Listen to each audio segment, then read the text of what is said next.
Kapag ako po ay nanalong kapitan dito sa ating barangay, marami po akong magiging project. Ang kauna-unahan ko pong magiging project, ipapagawa ko po ang bahay ko. Bakit kanyo? Para naman kapag binisita nyo ko sa aming tahanan, maganda at presentable. Hindi po ba? Ang pangalawa ko pong magiging project, bibili po ako ng magandang sasakyan. Bakit kanyo? Para kapag kailangan nyo ang tulong ko, madali ko kayong mapupuntahan.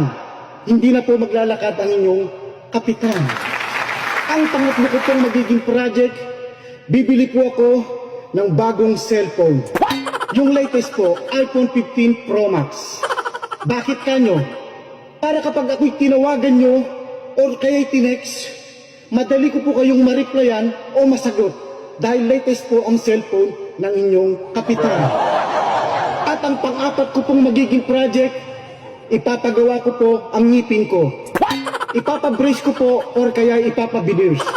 Bakit kanyo? Para naman kapag ngumiti ako sa inyo, maganda at hindi ngiting aso. Kaya sa darating na halalan, huwag niyo pong kalilimutan. Dating malakas mamulutan, ngayon ay manunungkulan. Nandito na ang ating